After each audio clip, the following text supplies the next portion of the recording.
नमस्ते दोस्तों। 17 दिसंबर को जो दरोगा के एग्ज़ाम हुआ था, सेकेंड सिटिंग का मैथ का जो है ना, मैं सॉल्व करने के लिए जा रहा हूँ।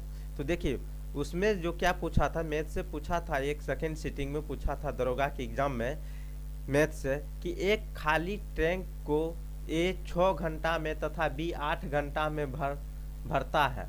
यदि दोनों पाइप एक साथ खोल दिया जाए और 2 घंटे बाद पाइप ए बंद हो जाता है तो पाइप बी शेष टैंक को भरने में कितना समय लगेगा।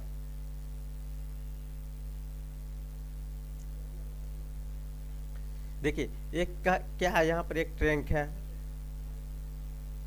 इसमें 2 पाइप लगा हुआ है, ए पाइप और बी पाइप। ए पाइप जो है कितना में 6 घंटा में भरता है और बी पाइप 8 घंटा में भरता है। ठीक है, ये दोनों जो है ना 2 घंटा तक साथ भरा है। दोनों क्या क्या है, 2 घंटा तक एक साथ भरा है। 2 घंटा तक क्या क्या एक साथ भरा है। 2 घंटा बाद ए जो है बंद हो गया है और बी जो है चालू ही रह गया है। लेकिन बी को कितना समय लगेगा उसके फुल भरने में। तो मान लीजिए हमको ये मालूम नहीं है कि धारिता क्या है ट्रैंक का पूरा, तो हम क्या करेंगे ए और बी के जितना समय लगता है दोनों को क्या करेंगे, लॉसो करेंगे, एलसीएम करेंगे। क्या करेंगे, एलसीएम करेंगे, तो यानी 6 और 8 को एलसीएम करेंगे, कितना होगा 24। इसका एलसीएम कितना हुआ, 24 हुआ है। अब देखिए 24 यूनिट हुआ, इसमें कितना अटता है, 24 यूनिट अटता है। उसके बाद ए को देखिए, ए का यूनिट निकालते हैं कि 1 घंटा में कितना निकालता है।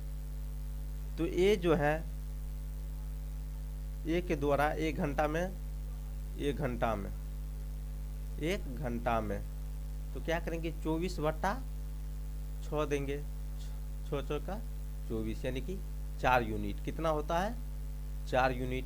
और बी है, बी जो है 1 घंटा में कितना निकालता है, 24/8 यानी कि 3 यूनिट। कितना, 3 यूनिट बी निकालता है। बी कितना निकालता है, 3 यूनिट निकालता है। अब देखिए दोनों एक साथ जो है चालू हुआ था 2 घंटा तक। ठीक है, तो देखिए 1 घंटा में ये 4 यूनिट भरता है ए, और बी जो कितना भरता है, 3 यूनिट भरता है।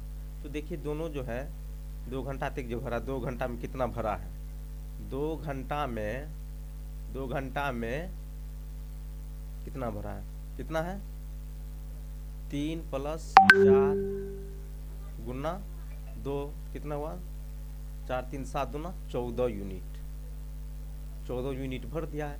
शेष कितना यूनिट बच गया, 24 यूनिट में से 14 यूनिट चला गया, कितना बचा 10 यूनिट।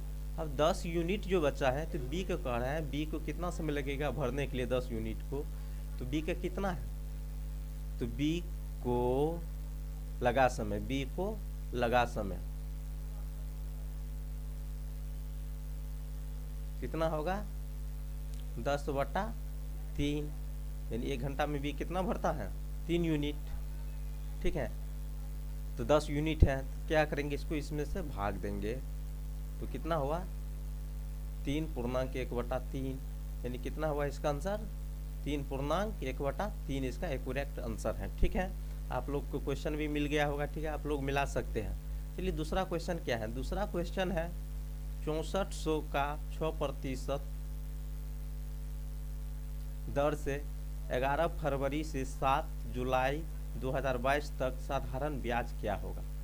साधारण ब्याज बराबर सूत्र क्या होता है, पहले देखते हैं। साधारण ब्याज जो है ऐसा ही बराबर सूत्र होता है, P गुना R गुना T/100, इसका सूत्र होता है। इसमें देखिए P बराबर कितना है 6400, R बराबर कितना है 6% और T बराबर कितना है, तो T बराबर क्या कर रहे हैं 11 फरवरी से 7 जुलाई तक है। कितना, 11 फरवरी से 7 जुलाई तक है। इसको हम ज्ञात करेंगे।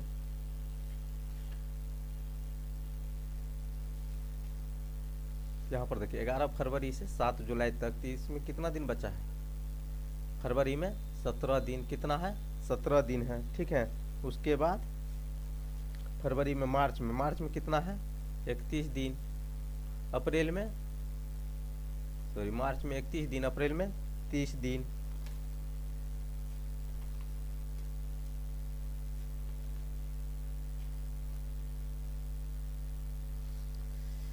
देखिए फरवरी में 17 दिन शेष लिया, ठीक है। मार्च में 31 दिन और अप्रैल में 30 दिन, फिर अप्रैल मई में 31 दिन और क्या कहते हैं जून में 30 दिन और जुलाई में कितना तक है 7 जुलाई तक है, ठीक है।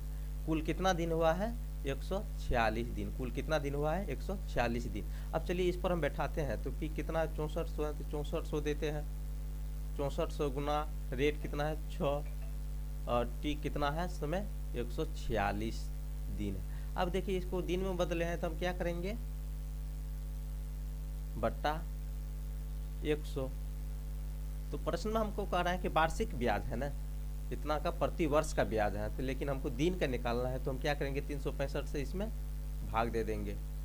अब देखिए ये दोनों जीरो क्या हुआ कट गया। अब इसको काट खोट करके आप सॉल्व कर सकते हैं अपना कॉपी में, ठीक है। तो इसका आंसर कितना होगा 153 पॉइंट होगा। इसका एक कितना होगा आंसर 153.6 इसका आंसर होगा, ठीक है। ऑप्शन में दिया है कि इतना 153.6 ये नंबर का इसका आंसर होगा, ठीक है। चलिए अगला प्रश्न कर चलते हैं। अगला प्रश्न क्या है, हाँ देखिए अगला प्रश्न है कि रोहन 25 रुपया वास्तविक मूल्य के, अगला प्रश्न है कि रोहन 25 रुपया वास्तविक मूल्य के 450 शेयर समतोल मूल्य पर खरीदता है। यदि वह वर्ष के अंत में 675 लाभांश प्राप्त करता है तो लाभांश की दर क्या होगा। तो देखिए लाभांश की दर क्या होगा, तो हम चलिए हम सॉल्व करते हैं हिसाब। तो लाभांश की दर क्या होगा,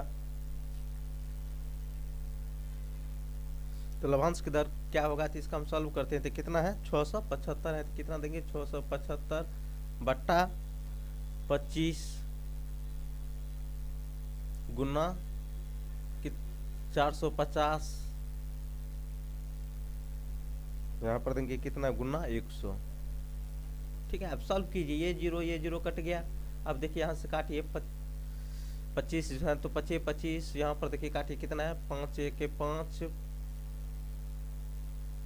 5 1 5, इधर कितना 1 पर 7 17, 5 तिया 15, अब 2 पर 25 25, फिर इसको काटिए 5 से 5 1 5, कितना हुआ 5 दूनी 10, 5 7 35, यहाँ पर काटिए 3 से 15 तिया 45, यहाँ पर 3 से कितना हुआ 9 तिया 27, यहाँ पर देखिए कितना है फिर 3 से काटिए 3 5 15, यहाँ पर 3 तिया 9, 5 1 5, 5 दूनी 10, यानी कि कितना है 6। इसका क्या होगा आंसर 6% होगा। क्या होगा 6% इसका एक्यूरेट आंसर होगा, ठीक है दोस्तों, समझ गए हैं। इसका आंसर कौन सा होगा 6% एक्यूरेट आंसर होगा।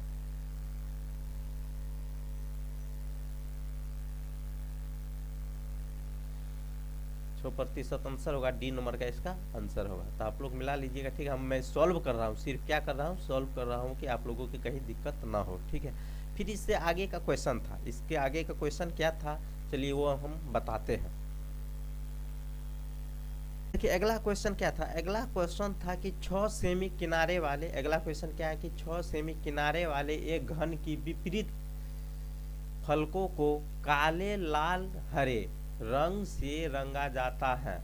कह रहा है कि 6 सेमी किनारे वाले विपरीत फलकों को कितना रंग से लाल हरे और रंग से रंगा जा, काले लाल हरे और रंग से रंगा जाता है।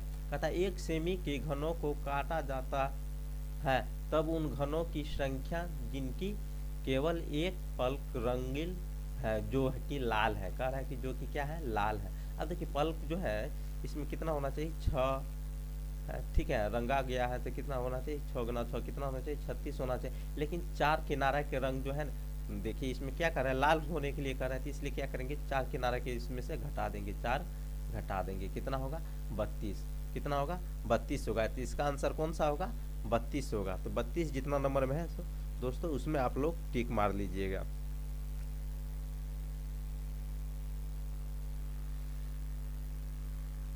तो सी नंबर का इसका आंसर होगा, कितना नंबर का होगा सी नंबर का इसका आंसर होगा। करेक्ट आंसर कौन सा होगा सी होगा, ठीक है दोस्तों।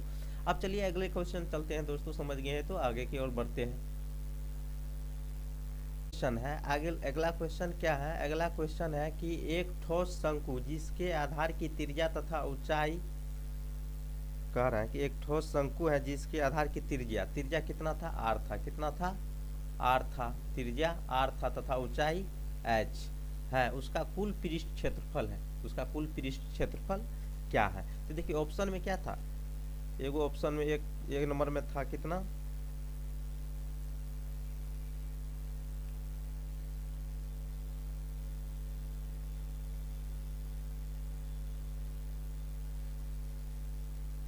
ए नंबर में था pi r square plus H square, ये नहीं होना चाहिए। बी नंबर में था क्या, pi r square plus r h. C number में था पाई आर, फिर क्या है, आर प्लस रूट अंडर क्या है, R square plus H square, ये था। ठीक है। और डी नंबर में क्या था, डी नंबर में था pi r h root under r plus h. तो अब देखिए इसका सूत्र कौन होता है, तो इसका सूत्र क्या होता है कि pi r into r plus root under r square plus H square इसका सूत्र होता है। या इस तरह से भी इसका सूत्र होता है कि pi r into r plus l, r plus l. आप देखिए एल की जगह पर क्या है, तो एल बराबर होता है H square plus R square होता है, ये होता है। तो इसकी जगह पर क्या रख दिया, ये रख दिया, तो इसलिए सी नंबर का इसका क्या है, एक्यूरेट सही आंसर है। समझ गए। चलिए सी नंबर, अगला क्वेश्चन की ओर चलते हैं। अगला क्वेश्चन क्या है, अगला क्वेश्चन क्या है, चलिए हम आप लोगों को बताते हैं, समझाते हैं दोस्तों। ऐसा इस तरह से